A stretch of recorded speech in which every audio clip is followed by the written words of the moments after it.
I am Catherine and welcome to Homestead in the Woods.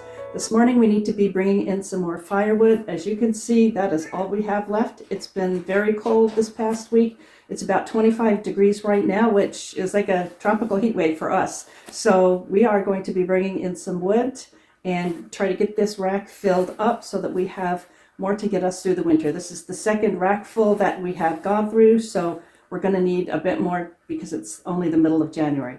So follow us along. We're going to be doing some other chores today, getting the snow cleared off the deck and whatever winter type chores we need to do. So join us as we stock up our wood and get some other winter chores done.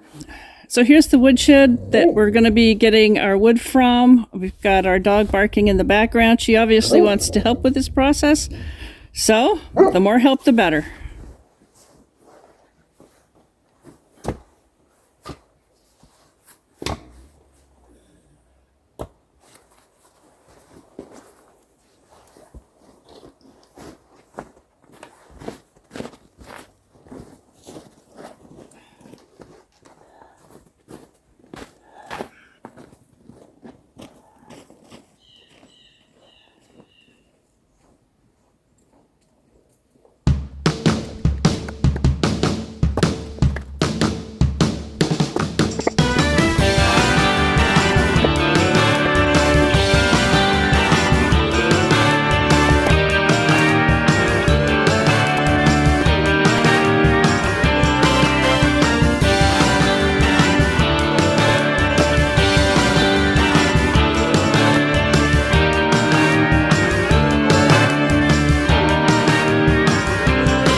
Okay, we've got all the logs that we can stack in that rack.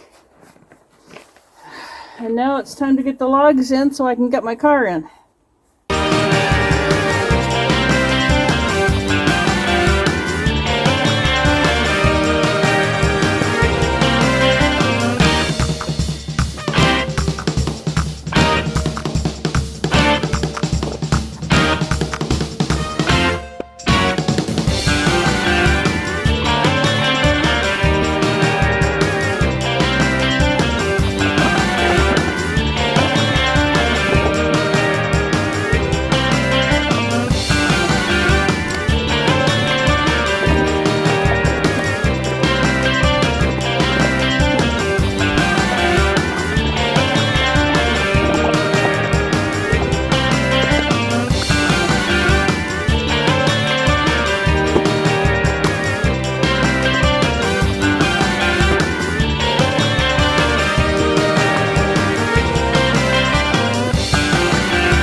This is the catio where our cats hang out when they're not running loose. They don't get kept in here, obviously, but they do sleep in here at night because if they were not in here, they would be rummaging through the recycling and spreading it all across the garage.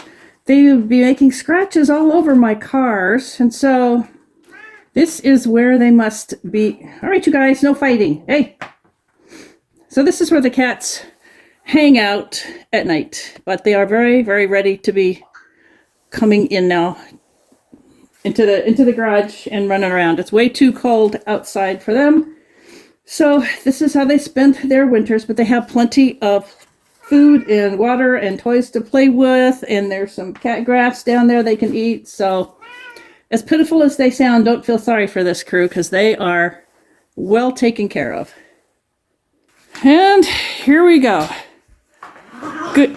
Oh, cats fighting in the background. They want out badly. So here we go. We've got plenty of wood. Get started for today.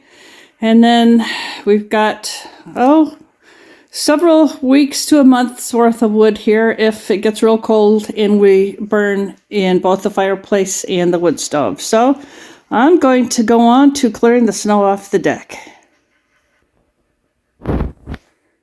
This, by the way, there's one right now. You can see how very effective this mat is that my husband put on his car to try and keep the cats from making a mess of the car cover. You can see what they've done to it. And so we got this mat with the little pansy. Yeah, you see how effective it is. So there's these little rubber spikes on this. That's to keep the cats off the car, but as you can see, it's not terribly effective. This is Pansy, and she and the other two have torn holes in the cover on our car, and they go under the mat, under the cover, and hide in there. So if you wanted to know why we have a catio for the cats at night, this would be it. Okay, it's on to shoveling off this deck. I've got 2 layers of gloves here because one just does not seem to be enough. And even with 2 layers on while we were bringing in the firewood, my fingertips are still getting cold. So if you know of a type of glove that I can get that really does keep you warm, I would appreciate hearing about that. So use the comment section below. If you found something that you can go out into the coldest of weather and your hands stay warm, I'd love to hear about it. So brand, all of that kind of stuff, because this is not going to work for long.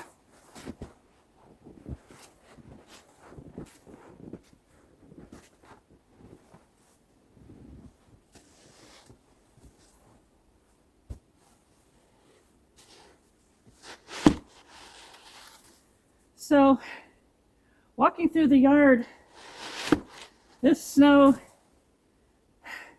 is probably about 18 inches deep.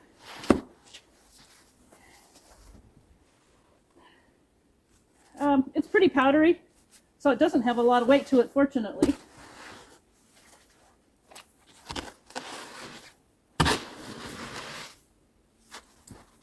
But I'm going to get it off here, and then I'll walk up onto the deck. Well, I think it's a combination of snow, actually. Both. All right, this is spinning. All right. I can't even get a good grip on that with these gloves. So, off they go. That's how much I like these gloves. So, that handful of snow I just grabbed was pretty light, but I think there's probably some heavier snow underneath that.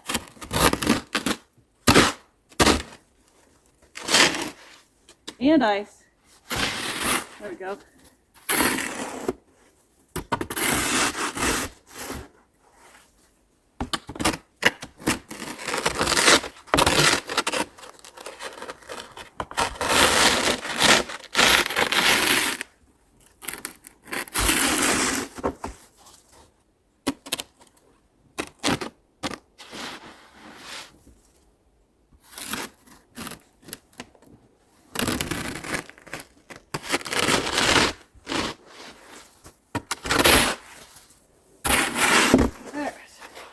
down lower, I can get a good angle at it.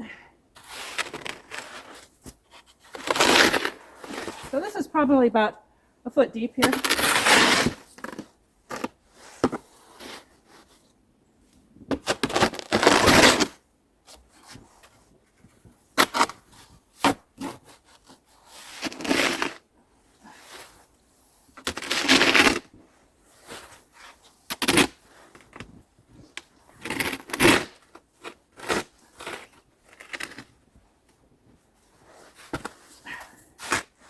Goodness gracious.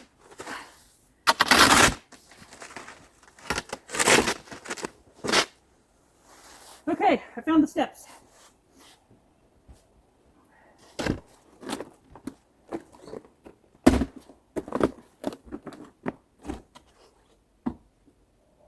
All the way up here.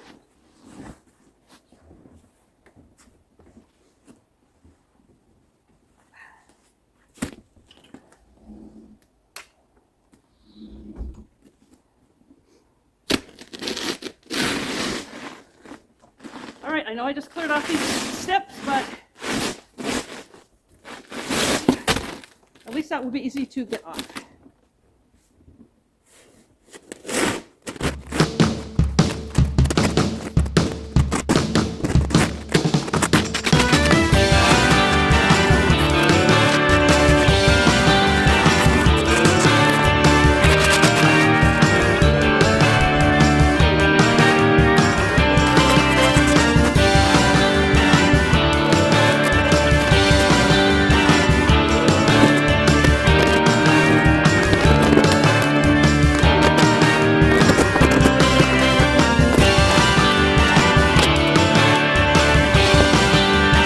So the snow is more shallow here, but it was probably about 16 inches where I started shoveling by the steps.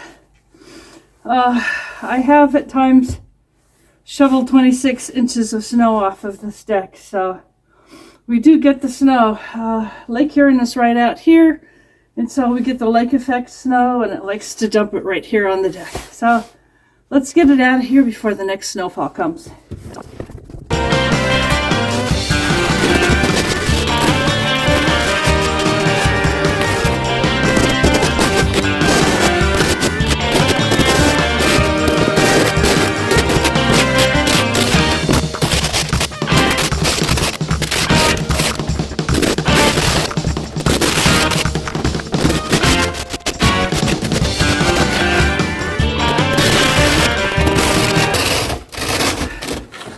So I don't know if you noticed or not, but as I'm pushing it, the snow, it's easier to push it using your legs to push it along rather than trying to shovel it like this. That's not a real good way to do it from an ergonomics standpoint. You want to save your back and your heart by pushing with your legs and your hips to clear the snow off of a flat surface if you possibly can.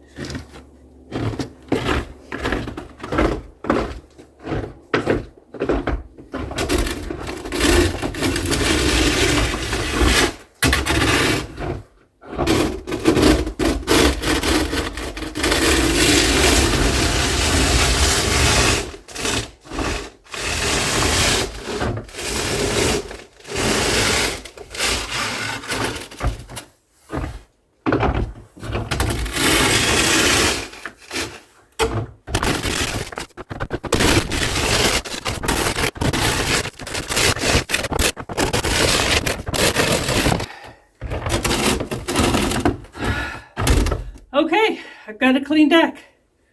So that didn't take too long. I'm really not even sucking air or breaking a sweat. You just have to use your head when it comes to doing the best ergonomics for snow removal.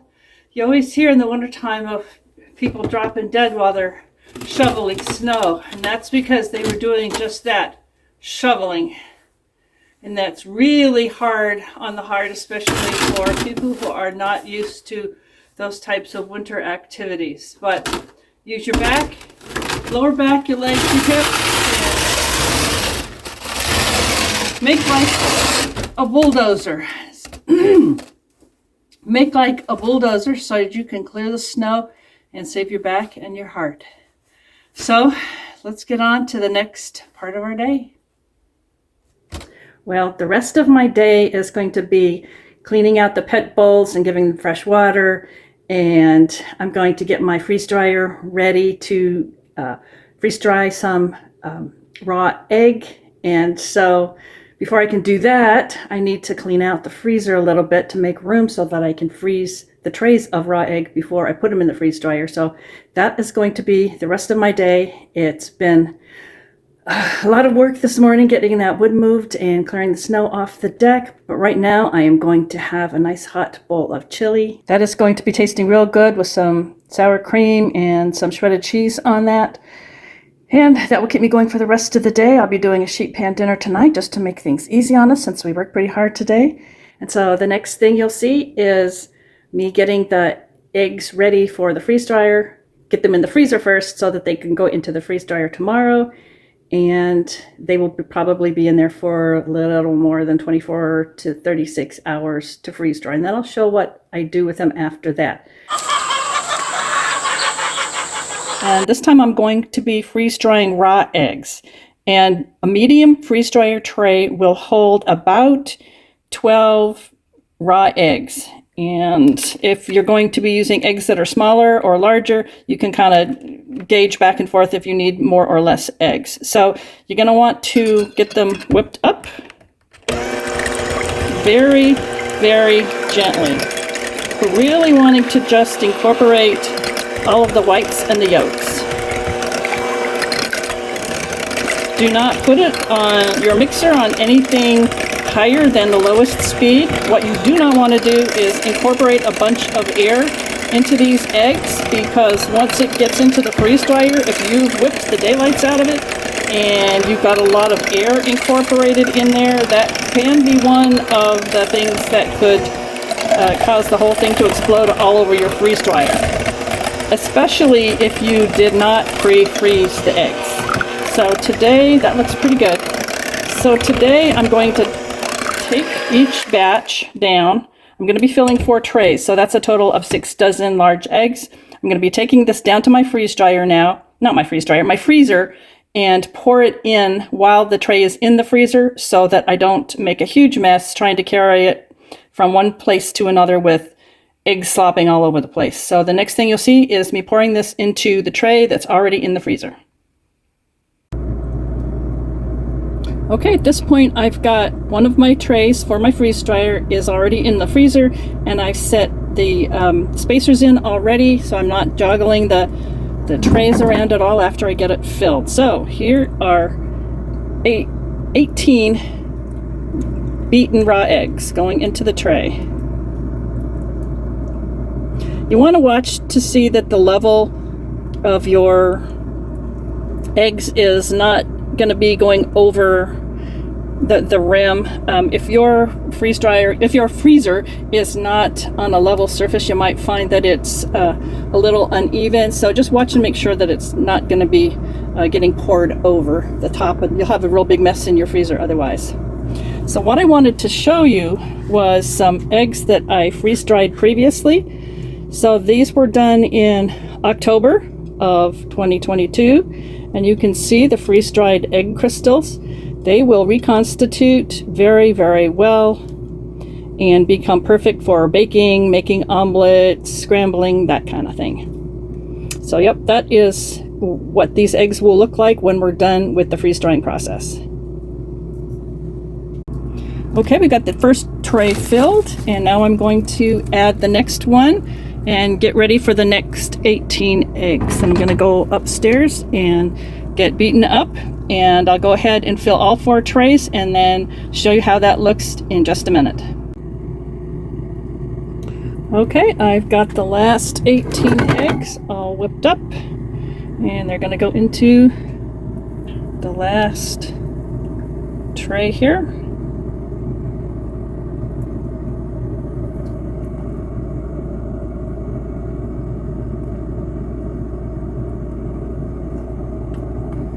Okay, we are ready to go. This is going to be in the freezer at least one day, probably two, because the freeze dryer already has the mashed potatoes going in it. So this is going to stay in here until we're ready to do the next batch. So I will see you on the next segment of this video. Okay, the eggs have been loaded in. They have been solidly frozen in the freezer for 2 days. So we are going to continue on. I've closed the drain and we're going to continue. Okay, and now it's at 21 degrees right now. It's going to continue freezing for a while, and then it will go into the vacuum freezing and then the drying mode. See you later. I do apologize if the screen is shaking a little bit. My cat is winding herself around this tripod. So I'm going to be turning this off in just a moment and taking everything out. I would like to point out, however, that I'm going to be quiet for a moment so you can hear the sound on this. For some people, it's too loud if they're very sensitive to noise, but for me, it's not a big deal, especially since I have it out here in my heated garage. But this is the amount of sound that you're going to get from this freeze dryer, just so that you know.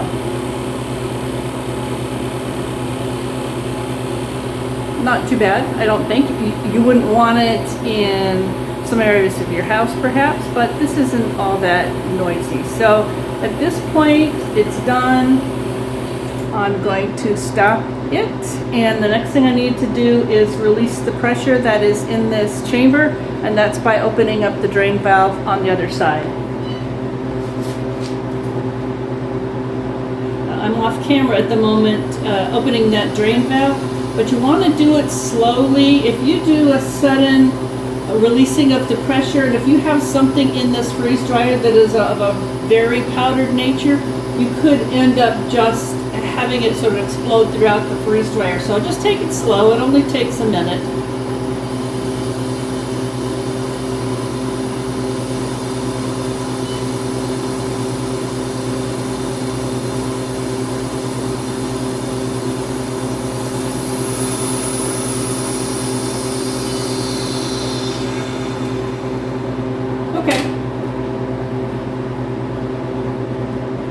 Has released all of the pressure, and I move to the other side here, open it up, and I will just take out one tray. I'm going to be taking this into my kitchen in a few minutes and weighing it again. I weighed it before it was put in, but this is all very, I'll just get a little bit here so you can see, it's all very, very powdery. That's all raw egg. So I will turn the camera off and unload the dryer, and we'll go ahead and start getting it off the trays and into storage. I will go ahead and put this into the defrost mode. I do need to take everything out and close the door so that it can, now I have to go ahead and get that done and just hope my cat doesn't mess with anything. Take everything out. Get that door closed.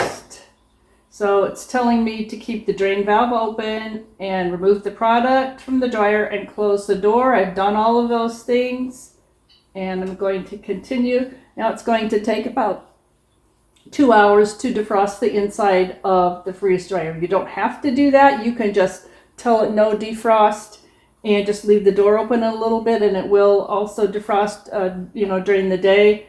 But occasionally you do need to put it through this defrost cycle just to prevent any weird error messages coming up on the screen. So I'm going to take this in and get it weighed, and I'll check back with you in a minute. Okay, I've got my trays in the kitchen, the raw freeze-dried egg, and I'm just going to put each one on the scale. This is set for grams. It's just the easiest way to keep track of that. And so 943 grams, and this is tray number 1. So 943. So you can tell it's lost a lot of the water. It started off at a weight of 1653 grams, and now it's 943 grams. So I'm going to go ahead and do all of my trays and then start getting them into the mason jars for long-term storage. Okay, we're ready now to get the freeze-dried raw egg into the jars for long-term storage. You'll need a spatula, a plastic spoon or a chopstick, something that you can use to kind of mash it down into the jars, a funnel of course, and then your mason jar. So it's really quite simple. I'm really just gonna lift it up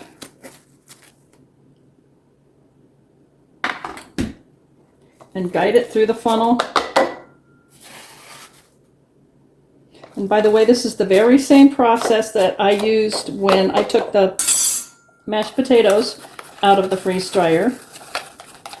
And what I'm doing here is just kind of get that where you can see it, getting some of the chunkiness out of it. That's all you do, get rid of some of the airspace. And so I continue doing that until I've got about 3/4 of an inch of headspace from the top of the product in the jar to the ram back. 3/4 of an inch, because I'm going to be putting an oxygen absorber in here after I've got all of the product in there.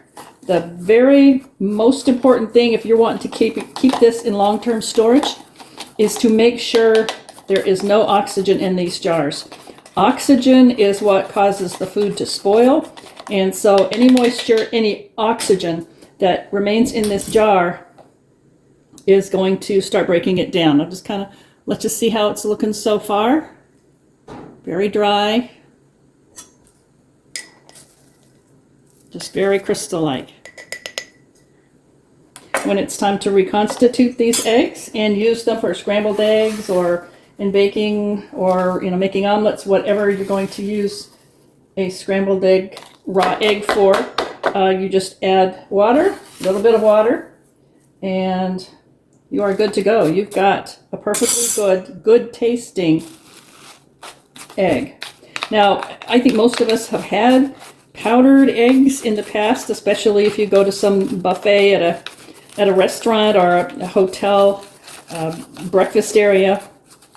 Those eggs don't taste all that great, but these, it's perfectly freeze-dried. It's egg. It's exactly as you would want it to taste if it was coming right out of the shell. So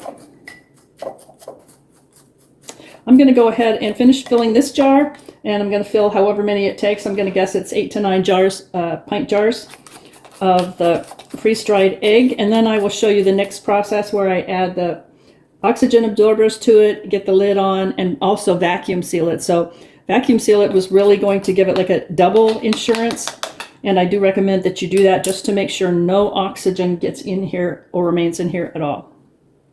Back in a few when they're all filled. Okay, I've got all 4 trays of the freeze-dried raw eggs in the jars. It made 8 pints. You can see it's quite crumbly. That's what you want to have it look like. So next I'm going to put in the oxygen absorbers and the through the food saver to remove all of the oxygen from. So here's a 300cc oxygen absorber. I will put the lid back on. And these are the parts that go to my food saver. It's an older one. I probably had this one for about 13 years or so, but it still works well. I'm going to be using the canister sealing option on it. Got my tubing connected, and this is the fitting that goes over the wide mouth jars. And one of the things that I found is I was having problems getting it to seal, and that's because this top just wasn't fitting on it properly. And I found once I push it down and I just give it a very slight twist, It really seats it on there properly, and I don't have any problems with them sealing anymore the first time. All right, you're going to see how noisy this can be. My dog likes to leave the room if I happen to be doing this while she's around. So with this old food saver, there's a lever on the side. You push that down. That locks the front of it where you can vacuum seal bags. And there's a place here where you can choose a moist food or dry. It's chosen the dry. And then I just hit the canister button and you'll hear what it sounds like.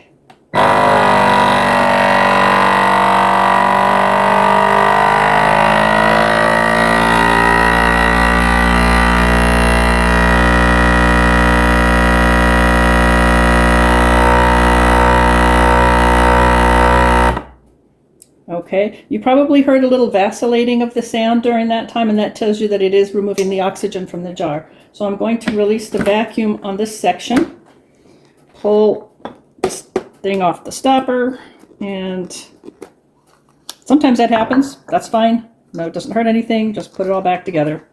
But this jar is very tight on here. The little circle in the center has gone down. And so the next thing I need to do is put the date on it that I sealed it and whatever information that I need to do for the jar.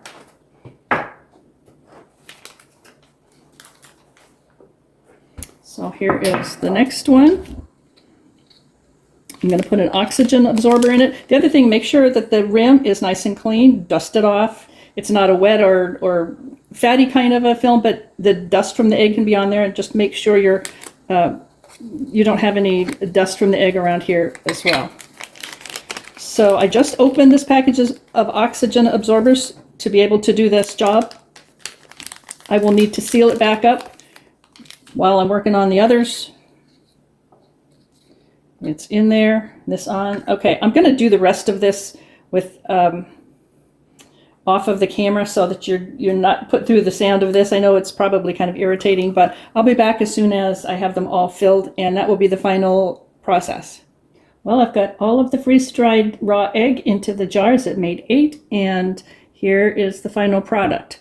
So thank you for joining me and my husband Dennis today on Homestead in the Woods. I am Catherine, and today we were just doing some winter chores, but that's pretty much an average day for us here in the wintertime at Homestead in the Woods, and I will see you on the next video. Thank you for coming.